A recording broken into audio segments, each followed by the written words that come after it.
as I walk through the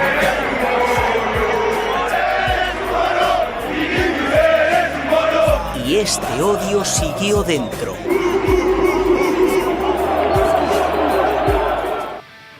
Eskuina, arrazismoa eta futbola. Lehen lerroetako albiste dugu, Hego Euskal Herrian behintzat, azken garaiotan, Vinicius kasua, baina kasu gehiagorik ere bada. Gertatzen dena da, kasu batek eta besteak trataera ezberdina izaten dutela. Kaso, Vinicius Real Madrilgo jokalarietako bat delako, eta orain ez asko, Gipuzkoan bertan, Orioko jokalari batek, Logroñon jokatzen duen jokalari batek, antzerako kasua sufritu bai, baina klubak inondik inora etzion babesik eman. Akaso, klase kontua izango da, hau, azal kolorea baino, tira, guzti honi buruz aritzeko, gure futbol aditua, pantailaz bestalde baino, Ozeanoz bestalde, Marcos Tedini Argentinan bazkal ordua izorratu diogulako eta eskerrak matea eskura duzuen betiz, bestela, ez dago ez alako otordurik edo talako konexiorik behar bezala egiterik. Marcos Tedin, aipatu dugu, arrazismoa, futbola,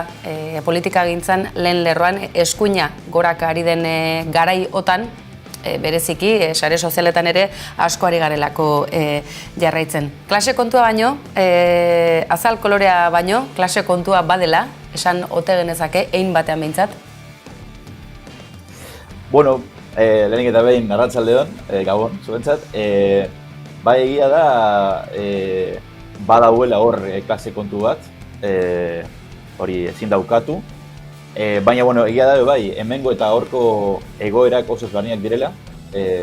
Hemen Argentinan enuk esango klase kontu bat denik, baina bai, futbol, tamalez, futbol giroan, ikus daitezke xenofobia, homofobia, olako irainak, baina Vinicius, bueno, jokalari famatua izan da, horri esker, agian bai, bere kasua askoz ezaguna izango da, eta gero Orion gertatu dena, bueno, agian klubeko dirigentziak ez du garrantzi handirik emango, eta hor bai nik uste dut esan daitekela klase kontu bat dela.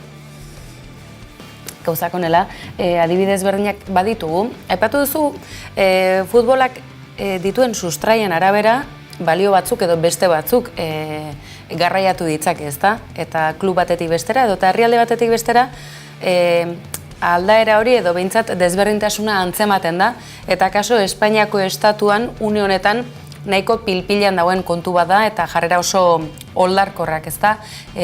Oroar. Baditugu bestelako adibideak, San Pauli ezaguna da oso, egia da Argentinan bestelako tradizio bat ere baduzuela, lavapieseko adibidea ere ikusi dugu egunotan, futbola bestera batera beraz planteatu daiteke, bestelako balio batzuk sustatu daitezke. Bai, a ber, hemendik ikusita, Ego Amerikatik ikusita, batetxe ere Espainia oso arrazista dela, hori bai nik uste dut agerian geratzen dela. Eta gero, adibidez, San Pauli kasua, nik uste dut klub horrek erakusten du futbola eta herriak gero eta urrunago daudela. Eta futbola eta gaur egun tamalez negozio bat dela, hori erakusten du San Pauli. Baina, bueno, eskerrak badaudela horrelako klubak erakusteko, bueno, zein den gaur egungo futbolaren norabidea, ezta? Hori nik uste dut kezkagarria dela, negozio bat bihurtzea, eta, bueno, San Pauli bezalako klubak behintzat hor daude hori. Esateko, bueno, herriaren aldean, herriaren alboan egon beharko ilatekela, za? Adibide gehiago ere aurki ditzakegu gertuago, baina hori bukaera alderako utziko dut San Ferminen aipamenare egiteko asmotan bagatozelako, baina egia da, pixka bat Europari begira jarrita, Ingalaterrako futbol eredua naiz eta jarraitzaile sutsuak izan, istilurik ezen falta izaten, deigarria izaten ari da bereziki, zenolako jarrera xenofobo, homofoboak ari diren agerian geratzen Espainiako futboleko behintzat estadio hainbatetan eta jarraitzaile gainera modu oso agerikoan eta gainera politikari askoren babesarekin. Akaso Viniciusen kasua ere erabilia izan dela diote batzuk. Eskuin muturrak besteak beste, Vinicius berari ere babesa agertu diolako, nolabaiteko marka gisa ondo datorkielako, ezta? Beste azal kolore iluneko guztien eskubiak baztertu bai, baina oso ospetsu izan daiteken jokalari beltzaran bat guztien artean marka konpartitua izan. Bai, azkenean ikusi hori dela zuritzeko, ezta? Bai, Vinicius babestuko dugu, baina gero joango gara estadiora eta beste jokalari beltzaranak irainduko ditugu eta ez da ezer gertatzen. Vinicius famatua da eta hori dela eta, bueno, bai, babestuko dugu, baina gero beste jokalari bat ez ezaguna dena etorriko da gure estadiora eta bai, irainduko dugu eta ez dago arazorik. Orduan bai, igartzen dagoela horre hipokresia bat, ez da hori nik uste oso nabaria dela. Edo nola ere, idolo asko eskaini ditu futbolak, erreferentzia askoak izan daitezkenak, arrazoi bategatik ala besteagatik, garaiak ere asko markatzen duelako. Maradonak utzi du arrasto handia, baina esan genezake zure belaunaldiak Messirekin lotura asko ere sakonagoa duela, ez da, Marcos? Bai eta ez, hemen Argentinan esango nuke ez. Esango nuke ez, Maradonak utzi duena azkenean betirako gogoratuko dugu. Argentinako unerik zailenetan agertu zen Maradona, eta gure aitaren, gure gurasoen belaunaldiak hori transmititu digu. Azkenean Maradonaren garrantzia eta zelan egin zuen berak pozik egoteko errazoi bat emateko jendeari. Orduan hori guk ezin dugu ahaztu. Guk azkenean ez dugu Maradona jokatzen ikusi, nik behintzatez, baina hala ere gure dineko jendeak maite du Maradona, naiz eta jokatzen ez ikusi. Gero bai argi dau, Messiren influentzia gero eta handiagoa izango dela, batez ere munduko txapelketa irabazi duelako eta eman digulako. Orduan, gaur nik uste dut gauza parekatua dauela, eztabaida parekatu dauela, baina orain dela 6 hilabete nik uste dut nire belaunilako jendeak izango lutela Maradona handiagoa zela. Edo nola ere, Messik ez dakit, errekorra hausiko ote duen paso honetan, hainbeste mural, ez dakit, bere irudia agertzen da toki askotan behintzat, eta egunotan albiste izan da gainera, ikus dezagun. Sí, claro, soy fanático del fútbol de toda la vida, de por sí mi carrera ha estado muy aunada al deporte, he pintado muchos beisbolistas, muchos futbolistas, jugadores de fútbol americano, de básquet, y pues bueno, nada, faltaba el más grande del fútbol, ¿no? Ahora, vos sos venezolano, ¿no?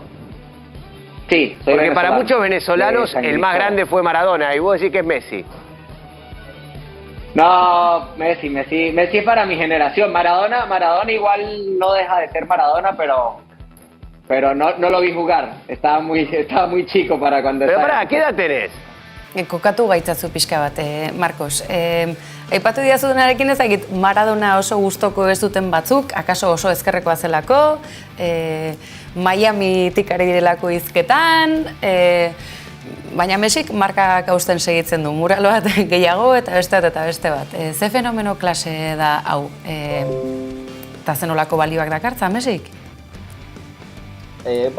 Nik nuke aipatuko klasea kasu honetan. Bai belaunaldiko aldaketa, ez da? Gaur egun azkenean guk Messi ikusi dugu eta maite dugu, baina, claro, Messi agian zelaitik kanpo ez du eragin handirik, ez da? Osea, berak ez du askorik hitz egiten, berak ez du, ez du bere iritzirik ematen, normalean. Agian ezakit, kausa bat, justo baten alde, hori berak ez du egiten, orduan, agian, bueno, horregatik, ez hain maitatua da, igual. Akaso Messik berak ez du askorik hitz egiten, baina baditu baita seriak ere, ez? Bere haurtzaroari buruz, nondik datorren, non hazi den, nondik datorren, eta akaso jatorri apala izate horrek, nahiz eta berak ez adierazi hitzez, akaso ezaugarri batzuk ezartzen dizkio. Bai, izan daiteke. Izan daiteke. Zagit ez dut Marcos oso konbentzituta ikusten, baina tira, Messiren muralak aipatu ditugu batean eta bestean, egia da Rosarioko murala ere bereziki ezagunena izan dela, oso momentu berezian gainera, Argentina nolabaiteko, olatu batean bizi zen une batean, halako momentuak ere berrezkoak izaten dira, ezta, Marcos, emez de tristura, disgusto, ekonomia krisi, gainbehera, behar da, ez? Oxigeno pixka bat eta zerbait ospatuta guztiak batu. Batzutan izugarria da, jakitea nola bizi garen gu, osea, ni Euskal Herrian bizi izan nintzen, eta benetan beste ritmo batean bizitzen da. Hemen, inflazioa da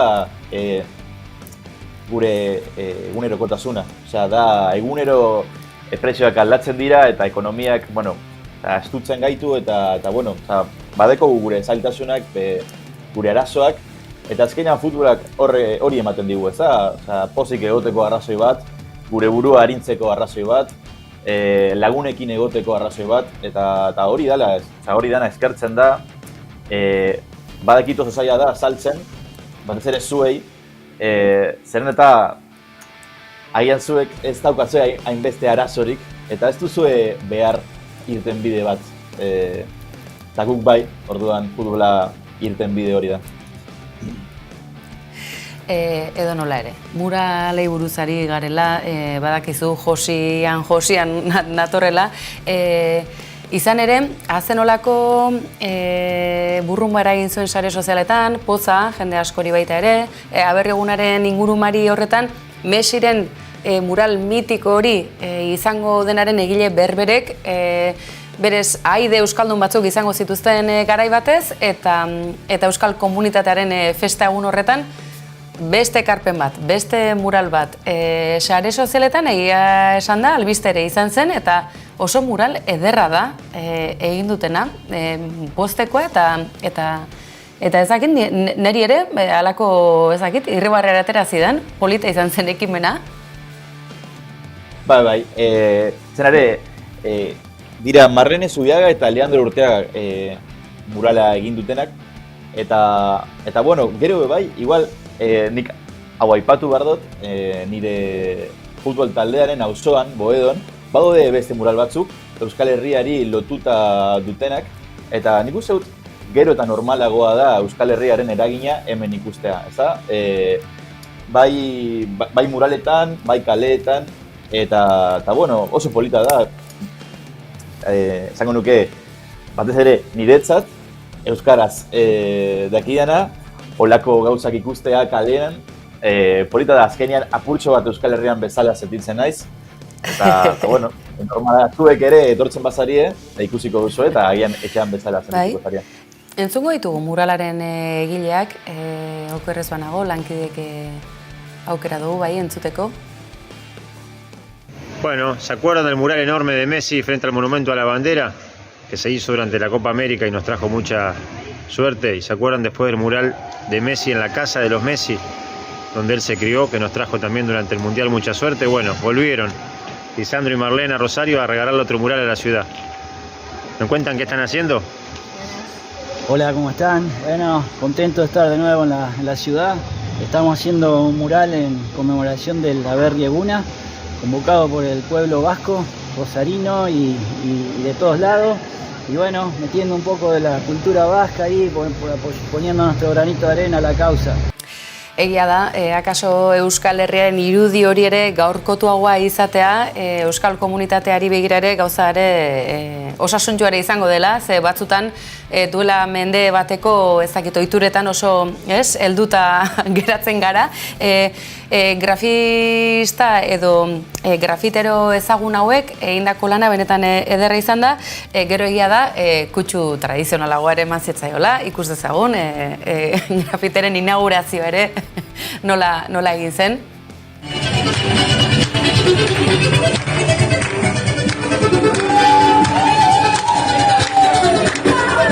Bueno, esan dezagun, Marcos, Euskal komunitatea nahiko edatuta dagoela mundu zabalean, baina egia da Argentina komunitate oso pisuzkoa dela. Argentina bera ere erraldoia dela, beraz, asko kaso, ozeanoaz bestalde esango du, bai, Marcos Tedin Argentinan dago, bai, baina Argentinan zehazki non esateare garrantzitsu izaten da, ez da, Marcos? Bai. Argentina erraldoi bat da, eta askotan, Euskal Herrian nintzen galetzen zidaten, bai, ezagutzen duzu, tal, eta ez.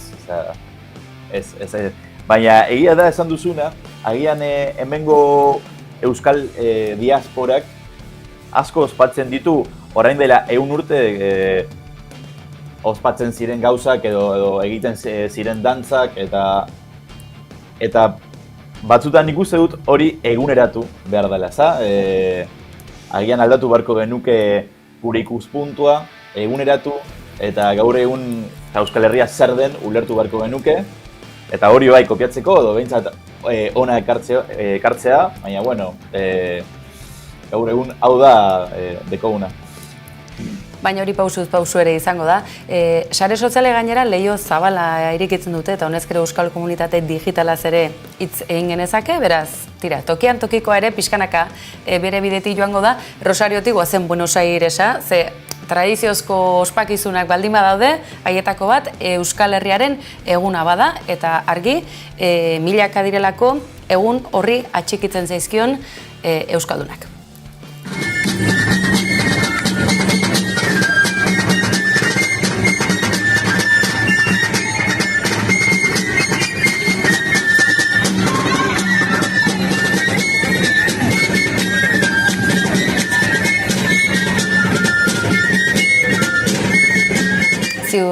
Baina Euskal diasporak parranda egiteko era ezberdinak ere izango dituela, eta akaso Euskal Herriera itxiko zaizkigun irudiak, albistegietan datozenak batzuk izango dira egunez, baina badakigu oro har eskaintza nahiko zabala duela Argentinak bere luze zabal horretan. Sanferminak ospatzen aldituzue Argentinan. Euskal komunitateak ospatzen ote ditu Sanferminak. Argentinan baduzu berririk, Marcos, edota ikerketa bat zabaldu beharko dugu? Nik behintzat ez dut ikusi dut zaila izango zela zezenak kalean ustea, edo olako ospakizunak egitea. Nik behintzat ez dut inoiz ikusi, uste dut ez direla ospatzen, baina egian Argentinako herri txiki batean badute hori egiteko ohitura, nik behintzat ez dut ezagutzen.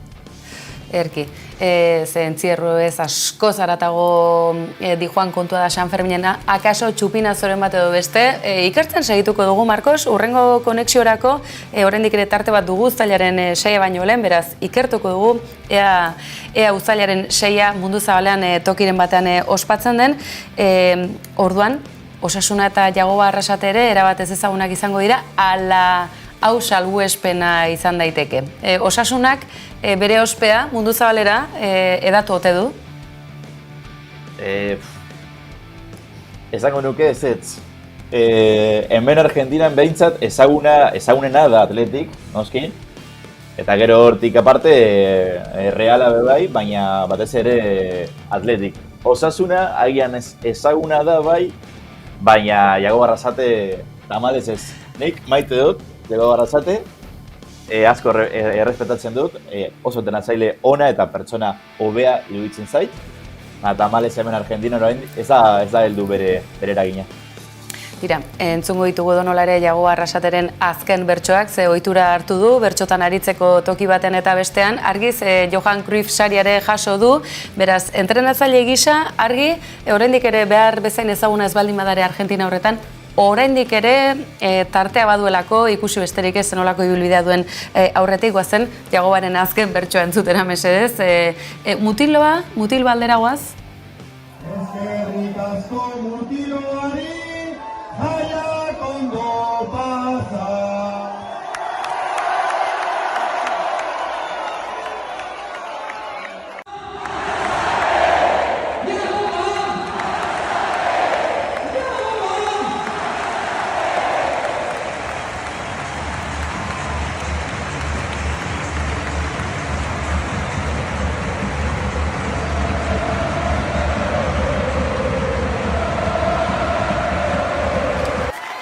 Euskal Herriko entrenatzaileak mundu zabalera pixkanaka egingo ote dute bide hori, Argentinar ere ezagun egingo ote dira.